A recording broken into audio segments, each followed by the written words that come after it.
Olá, professores, tudo bem? Eu sou a Andréa, a presidente da APOS. Estamos realizando aqui na nossa sede algumas entrevistas com alguns candidatos a prefeito do nosso município.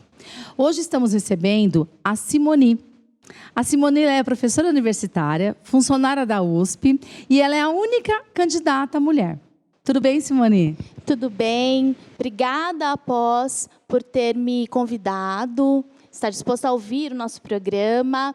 Eu quero agradecer também todos os professores e professoras que participaram da construção do nosso programa. Eu não posso começar essa discussão sobre educação sem agradecer todos que me auxiliaram, me assessoraram nesse programa e dizer que é isso, nós estamos abertos para as reivindicações da classe e também para as reivindicações da população em relação à educação.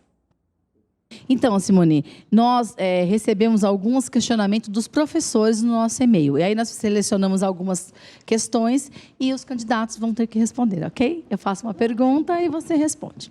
Então, vamos lá. Primeira pergunta. Hoje o salário do professor em Osasco é muito baixo. Ouvimos e constatamos no nosso Olerite que temos o pior salário da região. Fato já abordado inúmeras vezes e que até agora o título vergonhoso ainda é nosso. Hoje, os professores PDIs recebem abaixo do piso nacional, valor mínimo da remuneração no país.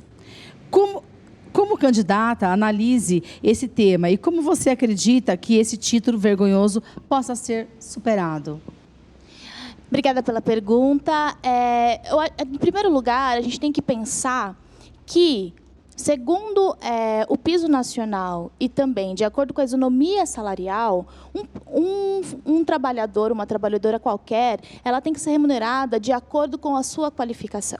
O que a gente tem hoje é que, antigamente, nós tínhamos professoras, por exemplo, de PDI, né, que tinham apenas um magistério, que hoje praticamente 100% da nossa classe trabalhadora de professores de Osasco, todos têm pedagogia, até por causa das normativas do Conselho Nacional de Educação, que exige que esses profissionais estejam aí com o curso de pedagogia.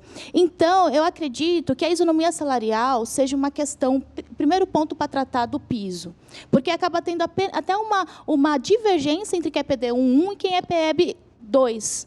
Ou seja, um especialista que dá aula de educação física, que dá aula de inglês, ou uma professora que está na sala de aula aí de alunos do primeiro ao quinto ano, eles acabam tendo uma diferenciação salarial, mas sendo que a formação, tanto para estar na creche ou no ensino infantil, ou para ser um especialista, é uma graduação. Então, em primeiro lugar, a gente tem que pensar que, pelo menos eu, enquanto mestre em educação e mãe também, que sei a importância. O Bernardo, ele estudou, né, não estuda mais porque agora ele já está no primeiro ano, no terceiro ano já, 8 anos, olha só. E ele estudou na Emir Macedo, que era uma EMEI aqui, né, de Osasco, a importância do ensino infantil para o desenvolvimento da criança. Então, enquanto profissional da educação que eu sou também, eu acredito que a gente tem que primeiro, enquanto poder público, promover políticas públicas para valorizar as séries iniciais, os primeiros anos da educação. A desvalorização do ensino infantil da creche em frente à valorização extrema de um professor universitário é um dos grandes motivos da desvalorização na educação. Por quê? Porque a população tem mais acesso a quem? Ao professor da escola básica.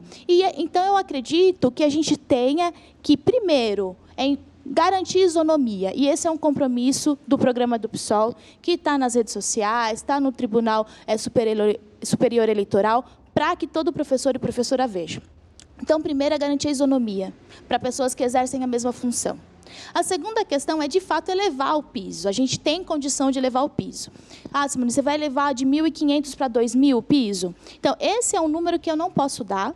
Por quê? Porque a gente tem que estudar as contas da cidade. Agora, o que a gente pode garantir é que a LDO do ano passado, da Prefeitura de Osasco, né, que a Câmara aprovou, previa 2,9 bilhões de receita por orçamento da cidade. O que acontece, por exemplo? Para a gente resolver a questão do piso salarial do professor, a gente tem que também mexer em um vespeiro, que é a terceirização da educação na cidade. Então, a gente tem, por exemplo, o Planeta Educação, que teve uma bagatela de 66 milhões para oferecer um ensino integral, que não é bem um ensino integral, que é um contraturno, e um contraturno que acaba atendendo pouquíssimas crianças, né? Então, ou seja, eu acredito, enquanto representante do PSOL, e todos os professores e professoras que ajudaram a gente a fazer o nosso programa de educação, que a gente tem que, de fato, combater essa terceirização, abrir mais concursos, entrar de frente com a isonomia salarial, seja professor PDI, seja professor PEB, e, por fim, elevar o piso. Com o quê? E como que a gente vai elevar o piso? E aí vai ser uma discussão com a classe. Né? Então, não tem números de elevar o piso no nosso programa, porque, em primeiro lugar, a gente tem que estar no nosso programa na questão de orçamento, rever os contratos, por exemplo, de saúde, os próprios contratos de educação, os próprios contratos com o transporte público. Os contratos que não tiverem sido cumpridos serão rescindidos, porque, às vezes, está no contrato que a empresa tem que fazer tal coisa, a empresa não faz e o contrato não é rescindido. Nós vamos rescindir os contratos que estão sendo quebrados e vamos descontinuar os contratos que a prefeitura já assumiu compromissos. Eu não posso agora dispensar, por exemplo, assumindo 2 de janeiro, eu não posso dispensar imediatamente o Planeta Educação, mas eu posso descontinuar esse serviço de terceirização. Por quê? Porque, de fato, a gente não terceirizando a educação, a gente revendo os contratos e a gente valorizando o profissional da educação, com a isonomia salarial em primeiro lugar e elevando o piso em segundo lugar, a gente vai garantir que a classe seja respeitada como ela deve ser respeitada. Eu queria aqui dizer que eu tenho um orgulho enorme de ser filha de uma professora municipal da cidade de Osasco, que tem aí, eu acho que a minha mãe trabalha na rede desde 2001, então são quase 20 anos de escola municipal, acompanhando enquanto filha de professora, enquanto irmã de aluna, porque quando minha irmã era pequena e eu já era um pouquinho maior, ela estudou na Escola Pública de Osasco também, enquanto mãe, né? Então, eu conheço essa realidade e sei essas exigências, e a gente estudou muito bem a LDO, que é o orçamento da cidade, estudou muito bem essa questão da diferenciação, que é inconstitucional, a diferenciação entre os pisos dentro de uma mesma categoria, exercendo a mesma função, para, de fato, poder dar dignidade para o professorado de Osasco. Próxima questão. Em 2019, foi aprovado o Plano de Carreira do Magistério, muito aquém das necessidades dos profissionais da educação, e muito falho no quesito de valorização, cerceando a evolução e excluindo os professores readaptados. O professor readaptado sofre muito na condição atual e ainda tem seus direitos cerceadores no quesito de evolução e aposentadoria. Vale lembrar que a Secretaria de Educação é onde temos o maior número de readaptados da Prefeitura, sendo um dos fatores a pressão e o desgaste da carreira. Qual a proposta para incluir esses servidores no plano de carreira e prestar um atendimento especial a esse profissional, que sofre por doenças acometidas no decurso do seu trabalho com a educação? Obrigada pela pergunta. Então, em primeiro lugar, antes de falar especificamente da situação da educação, a gente tem que falar do funcionalismo público de Osasco de modo geral. As servidoras e servidores de Osasco têm sido muito maltratados pelas últimas gestões, né? Eu sei de acompanhar próximo, de ter familiares que são funcionários da saúde, eu tenho minha mãe, que é da professora, e também tenho conhecidos que trabalham e amigos que trabalham na administração de Osasco. Afinal, eu moro há 34 anos na cidade, todas as minhas relações... E tenho 34 anos, né? Então, todas as minhas relações foram criadas aqui. Então, acho que isso... Eu vou entrar na especificidade do professor, mas uma coisa antes é, de fato, a valorização do servidor público. Então, a gente, em Osasco, a gente tem péssimas condições de trabalho, a gente tem os cargos de chefia todos comissionados, a gente tem um número abusivo de comissionados, tanto é que a educação está respondendo no termo de ajuste de conduta por exagerar, né? A cidade de Osasco está respondendo por exagerar o número de professores contratados CLT, que não era uma emergência, acabou virando uma prática para virar cabide de emprego, né? Então, assim, de fato, hoje o pessoal Osasco, quando ele olha para a cidade, ele vê que um dos problemas desse adoecimento é o quê? É o medo. Por quê? Ele sabe que o profissional é comissionado, o chefe dele é comissionado, a diretora é comissionada. E o que acontece? Se ele reclama muito também, ele pode receber represália. Por quê? O diretor comissionado, o chefe comissionado, vai querer ficar bem com o político que o indicou para não perder o seu cargo. Então, você vê que é uma insegurança para o profissional concursado e é uma insegurança também para o comissionado, que muitas vezes está ali exercendo a função bem, né? Claro que nós temos diretoras excelentes, chefes excelentes, mas que fica aí na berlinda, porque se ele começar a cutucar demais os problemas da prefeitura, ele pode perder ali sua fonte de renda, o seu trabalho. Essa é a primeira questão. Então, o professorado de Osasco está incluído numa política maior das últimas gestões da prefeitura de desvalorização total dos servidores. E a terceirização, para nós, do PSOL, é aí a grande ferramenta para desvalorizar esses servidores, né? Então, quando a gente analisa a conjuntura macro, aí a gente vai para a realidade e aí do professor. A gente tem uma desvalorização moral do professor, porque principalmente aqueles e aquelas que querem fazer que a população não seja crítica, que a população não seja uma população que enfrente, de fato, os problemas, faz com que o professor seja desmoralizado, porque ele é essa ferramenta, ele é a ferramenta de educação, ele é a ferramenta que torna essa população crítica, né? E aí, essa desvalorização moral vem junto com o quê? Vem com uma desvalorização salarial, de condições de trabalho e falta de atendimento ao professorado de Osasco, né? A falta de psicólogas e psicólogos nas unidades escolares, tanto para atender os professores como para atender as crianças. A falta de assistente social nas unidades escolares, tanto para atender as professoras, professores como as crianças. É um projeto nosso. A gente quer, de fato, fazer uma integração entre o BS e escola, que essa escola ela tenha esse apoio mental. Não é um, não é dois, não são 3 professores que surtam mesmo em sala de aula, que tem não te cortando, mas eu tenho uma próxima questão que entra nesse assunto. Sim. Então, e aí, só para concluir a questão da valorização do readaptado, né? Então, é toda essa situação que faz com que a pessoa sucumba à sua realidade de trabalho. Então, o professor readaptado não é folgado, como falam, não fica fazendo nada na secretaria, né? Muitas vezes o professor readaptado acaba fazendo, eu sei, de pessoas que eu conheço, trabalho de courrier, leva documento para a Secretaria de Educação, traz documento da Secretaria de Educação, né? Ele acaba fazendo essa função de apoio administrativo e acaba sendo frustrado porque não está exercendo o seu ofício. Então, eu acredito que o professor readaptado, ele merece valorização, sim, ele tem que ter os mesmos direitos da categoria, sim. Por quê? Ele está naquela situação por uma questão de trabalho. Porque ele teve péssimas condições, porque ele não teve acolhimento, porque ele não teve objetividade da prefeitura em políticas públicas de valorizar esse professor, e quando ele é readaptado, ele ainda é penalizado.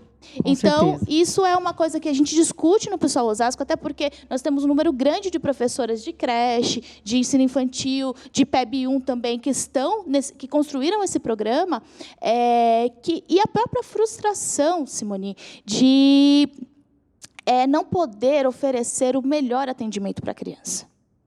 Então, ou seja, o professor ele não está só readaptado porque ele teve um problema de ouvido, com audição, ou porque ele teve uma questão psicológica. Ele está readaptado porque ele não tem boas condições para oferecer um melhor atendimento para a criança, um melhor atendimento para a família, porque não tem uma integração entre assistente social, saúde e escola, que possa ali identificar as crianças que precisam de atendimento psicológico, os professores que precisam. Então, essa é a nossa política, de entender não só acolher esse profissional que já está em readaptação, como entender a conjuntura que levou ele para a readaptação e combater essa conjuntura que acaba sendo malífica, né? Que acaba atrapalhando e prejudicando muito o professorado. Okay. Próximo questionamento. Hoje, um dos fatores para afastamento... Bem de encontro à sua resposta. Hoje, um dos fatores para afastamento de profissionais da educação é o alto índice de doenças mentais. Essas causadas pelo excesso de trabalho, falta de apoio dentro da unidade escolar e excessivo número de alunos por sala. Durante a pandemia, vimos esses problemas aumentarem e a necessidade de cuidados com todos os profissionais. A candidata tem alguma proposta para cuidar da saúde dos servidores? Eu acabei respondendo, na anterior. Mas uma coisa que eu queria também de reforçar, né, com essa questão da saúde mental, que o profissional da educação, não só o professor, Porque nós temos cozinheiras, nós temos as assistentes que abrem portão, fecham portão, temos as que cuidam da zeladoria, nós temos a parte administrativa da escola que estão expostas também a crianças maltratadas, a crianças que passam fome. Porque, assim, uma das questões também do adoecimento mental, Simone, é que a realidade dura, nua e crua da desigualdade social de Osasco bate na porta da sala de aula de cada professor, de cada professora. Então, você sabe aquele aluno que é abusado sexualmente, você sabe o aluno que passa fome, você sabe o aluno cuja mãe tem problemas de drogadição, ou o pai tem problemas de drogadição. Então, ou seja, e o professor é um ser humano. Ele não fica, como eu posso dizer, imóvel diante de uma situação desesperadora. E, assim como todos os profissionais da educação da escola. Né? Por isso que faz a escola um ambiente tão difícil. Então, eu acredito que cada unidade escolar, nós temos isso em mente, tem que ter, sim, profissionais da psicologia e profissionais da assistência social, porque, muitas vezes, a vulnerabilidade social dos próprios professores fazem com que esses profissionais acabam adoecendo mentalmente, os profissionais de educação de modo geral e os professores particularmente, porque as crianças falam, as crianças contam os problemas em sala de aula. Né? Eu nunca fui professora de pequenos e de crianças menores, né? Que seria aí os professores PDI, os professores PEB. Eu fui professora de ensino médio, mas eu recebia muitas relatos da vida dos alunos. E isso mexe com o nosso psicológico. A gente precisava ter um profissional depois para ajudar a gente a trabalhar essas emoções. Né? Então, de fato, melhorando a cidade, tornando a cidade um lugar bom para se viver, melhorando a habitação, melhorando a segurança pública, melhorando a saúde, a gente também vai melhorar as condições de trabalho do professor. Porque melhorando a vida das crianças, dos pais, dos profissionais da educação que trabalham na escola, que estudam na escola, que chegam na escola, a gente vai melhorar as condições de trabalho também. Ok, próxima. A tecnologia hoje em dia está em todos os processos do cotidiano. Em Osasco, uma das maiores reclamações que temos é a falta de equipamentos para desenvolver um bom trabalho nas salas de informática. Temos computadores sucateados e salas sem o mínimo de condições de uso, sem ar-condicionado e sem computadores para todos os alunos. Qual a proposta da candidata para a universalização do acesso à informática? Muito obrigada pela pergunta. Em primeiro lugar, eu acho que essa é uma demanda que tem que vir dos professores e da comunidade escolar. Não adianta, e aí eu critico veementemente as últimas 3 gestões da cidade, que toda vez que tinha um projeto de inclusão digital, era sempre uma terceirização, alguém que vinha com um pacote pronto para essas comunidades escolares. Né? Então, assim, faço inclusive a crítica a esse site, essa apostila do Planeta Educação, que não atendem à realidade das famílias nesse contexto de pandemia. Então, eu acho importantíssimo a gente destinar verba. Primeiro, verba diretamente para as escolas, para que elas tenham autonomia de gerir esses espaços de acordo com as suas necessidades, que a gente sabe que as verbas das escolas hoje vêm direto do Ministério da Educação. A prefeitura mesmo, ela repassa 66 milhões para a educação, mas para a diretora, para o conselho gestor da escola, não tem vindo verba da prefeitura. Né? Então, a gente tem que repensar como que a prefeitura dá autonomia para a direção, para o conselho gestor da escola, para decidir qual é a melhor maneira de incluir digitalmente essas crianças lá. Essa é a primeira questão. Não dá para eu acreditar que uma criança que estuda no Fiuza, no Conceição, tem as mesmas necessidades de uma que estuda no Enchefeld lá no Piratininga, para a inclusão digital. E isso é uma coisa que não dá para um gestor público pensar. Nós temos 52 bairros, nós temos a Zona Norte, nós temos a Zona Sul, nós temos escolas centrais. Então, vai depender se vai precisar distribuir material para essas crianças levarem para casa, se vai precisar distribuir tablets, qual que é o projeto político-pedagógico da escola que envolve esse ensino de inclusão digital. Né? Então, ou seja, essa é a primeira questão. A gente tem as plenárias, né, no nosso programa de governo, a gente tem os conselhos gestores, as plenárias e a gestão participativa nas escolas. Então, imediatamente, no dia 2 de janeiro, a gente vai organizar para que as escolas encaminhem o seu projeto político-pedagógico com essa reivindicação. A gente vai acolher esses programas e daí, sim, o que for comum a todas as escolas, abrir licitações para comprar o material no menor preço e na melhor qualidade. Tá? Porque não é só o menor preço que conta, porque, às vezes, o menor preço é a pior qualidade. Então, a gente, com as reivindicações de todas as unidades escolares de Osasco, inclusive as creches, inclusive a educação infantil e PEB1, o que acontece? Com as reivindicações dos projetos políticos pedagógicos, das comunidades escolares, de cada peculiaridade dessa escola, a gente vai ver o que for de comum, a gente abre as licitações e compra na melhor qualidade e no menor preço. E o que não for comum, porque eu posso ter uma escola que quer trabalhar com produção de vídeo e posso ter uma escola que quer trabalhar com robótica. As duas vão precisar de computador, mas tem materiais para produção de vídeo, uma câmera, por exemplo, e a robótica, eu preciso lá dos fiozinhos, das peças, tal. Então, a gente vai dar autonomia para a gestão escolar, com a sua verba, que ela vai receber e que ela vai prestar contas, tudo para a prefeitura, de investir aonde essa inclusão digital... A gente vai fazer uma assembleia com as crianças, eu acredito muito na educação democrática. Crianças, esse ano o projeto de inclusão vai ser o quê? A gente vai produzir música, a gente vai produzir vídeo, ou a gente vai trabalhar robótica? Porque inclusão digital não é só preencher no Facebook, não é só saber ligar o computador. Inclusão digital é a interação e a produção de conhecimento através dessas ferramentas. E aí, nessa demanda das escolas, a gente dá autonomia para que esse diretor, essa diretora, de fato, possa ali fazer um programa que faça sentido para a criança. Porque, assim, eu tenho uma filha de 3 anos. Não dá para eu comprar um MacBook, que custa R$10.000, botar lá agora ela fez 4, agora ela vai para a educação infantil. Colocar lá na educação infantil e sentar 15 crianças na frente do MacBook. Mas é um MacBook, custou R$15.000 o MacBook. Mas faz sentido? A educação é produção de sentido. Eu, como educadora, eu defendo que a educação é produção de sentido. Então, não dá para eu prometer que eu vou gastar tantos milhões em informática, não dá para prometer o quê? Que nós vamos ouvir o que as escolas planejam e as comunidades planejam a respeito de inclusão digital e dar o subsídio financeiro de orçamento e também, quando for em coisas em comum de todas as escolas, fazer as licitações. Ok. Bom, a próxima questão também envolve a tecnologia.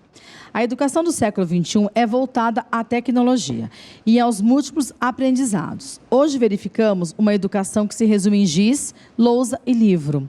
Quais as propostas ou planos para que a educação de Osasco se renove e que a tecnologia seja presente no cotidiano escolar?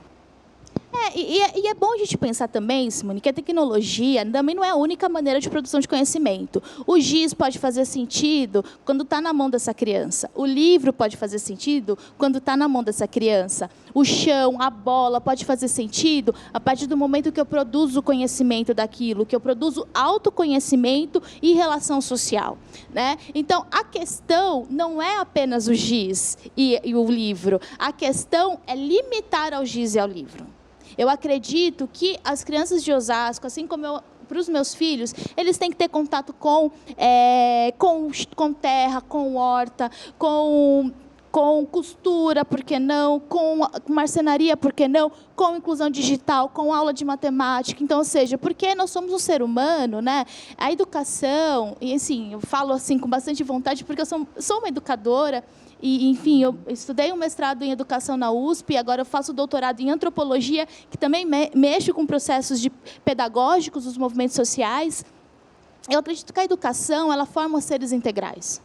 Eu não quero formar uma criança apenas que saiba ler e escrever. Eu quero formar uma criança que saiba ler e escrever e que saiba utilizar isso no seu dia a dia pessoal, no seu trabalho, na sua criatividade e que, de fato, seja uma educação libertadora, né? Aqui no PSOL nós somos freirianos por paixão e convicção. Nós acreditamos nessa educação. Não adianta, como disse Paulo Freire, falar que Eva viu a uva. Tem que saber em que contexto que a Eva estava, como que ela conseguiu enxergar essa uva e como que essa uva foi produzida, né? Então, eu acredito muito nessa produção de sentido coletiva e que forme seres humanos em toda a sua totalidade.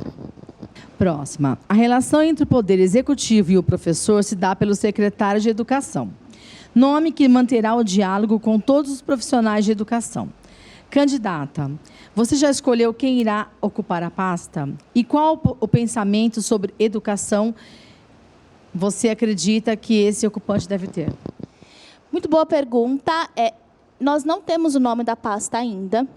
Nós temos um grupo de pessoas que são professoras da rede municipal de Osasco e que nos ajudaram a escrever o programa.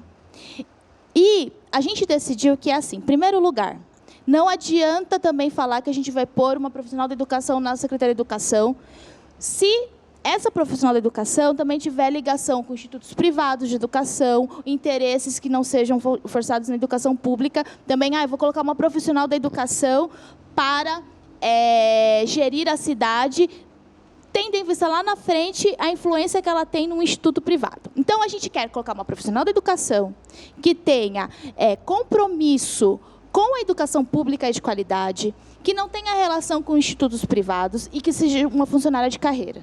Então, nós acreditamos que, nesse processo de transição, quem vai assumir a secretaria a partir do 2 de janeiro vai ser o grupo de trabalho do PSOL de educação. Esse grupo de trabalho que escreveu esse programa, que inclusive vocês podem ler, né? Então vai ser um período de transição, mas a gente acredita que nós temos que ter uma professora de carreira que possa estar na Secretaria de Educação e que possa, de fato, dialogar com as comunidades escolares. E nós não queremos, de forma alguma, em cargos de gestão, pessoas que tenham ligação com institutos privados de educação, porque esse é um problema para nós, porque ela não vai estar ali apenas gerindo a cidade para os interesses da educação, dos professores e das crianças que estão na escola. Ela vai estar gerindo a cidade com os interesses das instituições privadas, que vem um filão, porque 66 milhões de reais por ano é grana.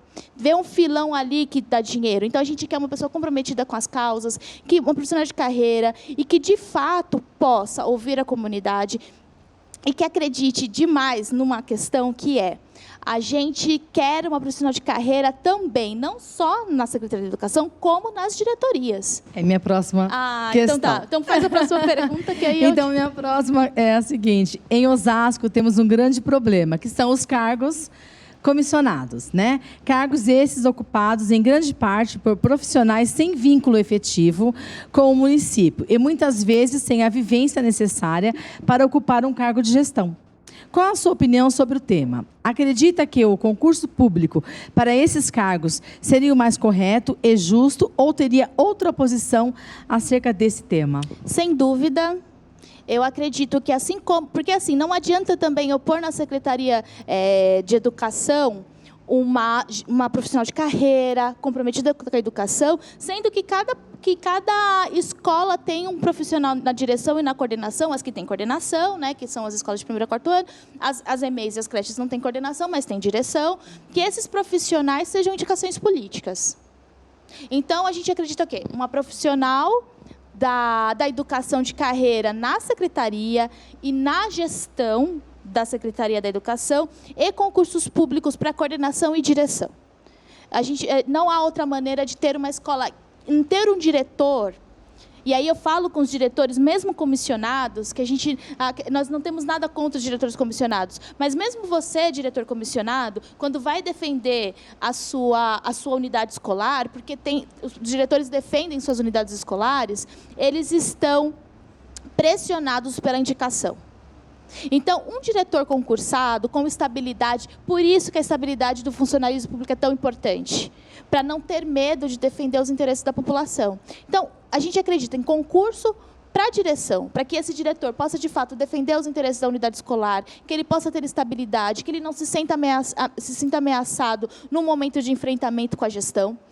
Para a coordenação, nas escolas que têm coordenadoras, que no caso de Osasco não são todas que têm coordenadoras, né? Só as de primeiro a quinto ano que têm coordenadoras, também concurso para as coordenadoras, e a vice-direção. A vice-direção tem que ser eleição direta da comunidade. Nós temos, às vezes, nessa unidade escolar, professoras que conhecem sua unidade escolar como a palma da mão, que poderiam ser eleitas diretamente pela comunidade escolar como vice-diretoras, mas não são indicadas como vice-diretoras porque é um cargo comissionado, a direção. Então, a direção já vem um pacote, geralmente, né? A direção e a vice-direção. Então, nós acreditamos que o diretor concursado, ele vai chegar na unidade, ele não vai ter o conhecimento, se ele já não for alguém da rede, né? Que essa é uma questão também, os critérios, né? Que tem que ser um diretor com tantos anos de atividade pedagógica, tudo, mas, às vezes, eles acabam sendo de... Está muito grande? Tá, então, espera aí. Eu vou dar uma corridinha. Tá. Então, esse diretor, às vezes, né, ele não vai ter tanto conhecimento da unidade no momento que ele chega. É importante que o vice-diretor, então, ou a vice-diretora, seja uma indicação e uma eleição direta da comunidade escolar. Ok, é que não fica muito extenso. O planejamento de cada escola engloba o seu entorno, a sua realidade e a condição social que atende por esse fato. Os projetos são direcionados à demanda de cada região. E uma das maiores reclamações é a falta de incentivo para passeios culturais, como museus, parques, exposições e feiras temáticas. Hoje, um aluno do 5º ano nunca saiu do município e só conheceu a Ecolândia, local inapropriado e que muitos não querem mais frequentar. Como seria o plano para que o aluno tivesse acesso a esses locais culturais e que o planejamento da escola fosse cumprido utilizando esses locais de aprendizado? Olha, essa é uma questão interessantíssima. Eu acho que o estudo do meio, ele é importantíssimo para a formação das crianças. E aí, por exemplo, então vamos conhecer o Museu de Osasco, o Borboletário. É excelente, mas a criança ela tem que ter uma formação maior, ela precisa conhecer a praia, ela precisa conhecer a montanha, ela precisa conhecer a Pinacoteca, ela precisa conhecer também o Museu da Língua Portuguesa, ainda mais aqui em Osasco, do lado dos maiores pontos de conhecimento cultural aqui do estado de São Paulo. Nós temos a Universidade de São Paulo e as crianças não podem ir ao museu da Universidade de São Paulo, que é gratuito. Nós temos o MAI, nós temos o Instituto de Geociências, nós temos tantas atividades gratuitas cedidas pela Universidade de São Paulo, e essas crianças não podem ir por falta de transporte e por interesses escusos, que querem que essas crianças apenas fiquem nos mesmos lugares. Eu vou dar um depoimento aqui. A primeira vez que eu ouvi falar da Ecolândia era quando a minha irmã tinha 8 anos e hoje ela tem 21.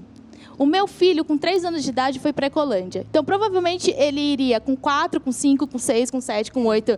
Foi o questionamento. O questionamento. Sai do 5º ano só conhecendo a Ecolândia. Eu acredito que isso, para onde a criança vai, faz parte do projeto político-pedagógico da escola. Então, são os professores que, nas suas reuniões de professores, vão falar: esse ano vamos trabalhar geografia e vamos trabalhar contextos diferentes, urbano, rural, urbano, litorâneo. Então, quem vai decidir para onde as crianças vão tem que ser a unidade escolar. Por isso que a unidade escolar tem que ter autonomia orçamentária. Por isso que a gente vai direcionar autonomia orçamentária com regras, com prestação de contas para cada unidade escolar, para que ela possa decidir, de acordo com o seu projeto político-pedagógico, a realidade da sua comunidade, dos seus professores, quais serão as atividades externas dessa escola. Ok. A última pergunta, tá? Que nosso tempo... Tudo bem. Hoje... Professora fala demais mesmo. Vocês vão me entender, vocês estão vendo. Depois, para editar, fica um vídeo muito longo. Hoje, o professor que não tiver falta em 2 meses de trabalho recebe uma gratificação. Essa varia de R$400 a R$600. Essa gratificação, ao nosso entender, poderia ser incorporada ao salário e, assim, aumentarmos o baixo salário dos professores. Qual a sua opinião acerca de gratificações e bônus ao funcionalismo? Eu sou contra a gratificação em bônus, porque eles não são direitos adquiridos, eles são concessões. Eu acredito que a gente tem que ter um plano de carreira bem discutido com a categoria. em que os critérios para progressão na carreira sejam discutidos com a categoria. Isso não quer dizer que não haja bônus e gratificações, não é isso. Mas a questão é que não dá para aumentar salário, não dá para melhorar condições de vida só através de bônus e gratificações. E, às vezes, bônus e gratificações que levam em consideração um esforço extremo. Porque todo mundo tem um contratempo, todo mundo precisa faltar uma vez, todo mundo tem alguma questão. Nós somos pessoas. Então, nós acreditamos, junto com o nosso grupo de professoras, que as gratificações, elas existem em tão grande número para maquiar o baixo salário. Então, a gente acredita que todo e qualquer progressão na carreira deva ser incorporada ao salário, inclusive para fins previdenciários. Porque gratificação, bonificações não entram para fins previdenciários para esse profissional da educação. Então, então, Simone, nunca vai ter bônus e gratificação. Não, essa não é a questão principal. Ter ou não ter bônus e gratificação. Não dá para o bônus e gratificação ser a política pública de salário para os professores. Então, nós somos a favor de elevar o piso, ter uma carreira para o funcionalismo público de Osasco, discutida com as respectivas categorias, professor, saúde, administração pública, e garantir que, de fato, esse profissional ele tenha um plano de carreira, porque bônus e gratificação não é plano de carreira, né? Bom, então, para finalizar, tá? Nosso tempo está bem corrido. Para finalizar a nossa entrevista, comente um pouco sobre o seu plano de governo, suas propostas para a valorização do professor e objetivos para a educação de Osasco. Bom, eu acredito que eu já consegui falar bastante durante a conversa. Dei um resumo. Dei um resumo do nosso plano, mas uma coisa que é interessantíssima, que eu queria colocar, que eu não pude colocar, é a desmilitarização da JUC e do Anjos da Guarda. Porque a gente acredita que a educação ela não tem que ser militarizada. E esses meninos eles estão no processo de educação com 13, 14 anos. Então, isso é uma coisa que está no nosso programa, que a gente acha super importante. Por quê? Embora tendo em vista as leis de educação do Conselho Nacional e do MEC, que regem e distribuem a renda federal para os níveis de educação, coloquem nas mãos da prefeitura a educação básica até 5º ano, de creche até 5º ano, nós temos adolescentes na cidade, nós temos jovens na cidade que podem ter programas outros de educação para além da educação formal que é cedida pelo Estado a partir do 6º ano. Então, nós acreditamos que a educação ela não é um objeto.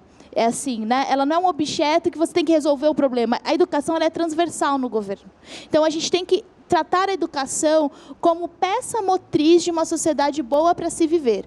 Então, eu como educadora, como mãe de aluno, como companheira de professor, como filha de professora, eu acredito que, de fato, a gente tem que usar a educação como uma ferramenta para fazer uma Osasco boa para se viver, uma Osasco popular e governada para a maioria. Muito obrigada, Após, pelo convite. Obrigada, Simone, a equipe técnica que está aqui. Andréa! Eu chamei você de Simone o tempo inteiro. Andréa, desculpe, Andréa. Então, obrigada, Andréa, pelo convite. Toda a equipe técnica que está aqui. Eu estou à disposição nas redes sociais, então os professores podem mandar pergunta nas redes sociais, Simone dos Anjos, que eu não garanto que eu vou responder, mas nós temos o grupo de trabalho da educação e também porque os professores têm interesse em saúde, em segurança pública, habitação, né? Eu sei que aqui é uma conversa específica, mas vocês são moradoras e moradores de Osasco e merecem uma Osasco boa para se viver. Obrigada. Bom, nós agradecemos, tá? A Associação dos Professores de Osasco agradece a participação da candidata. E é isso, professores. Vamos divulgar o vídeo na íntegra e que vocês possam estar assistindo e tirando as conclusões necessárias. Juntos somos mais fortes. Após, sempre junto do professor.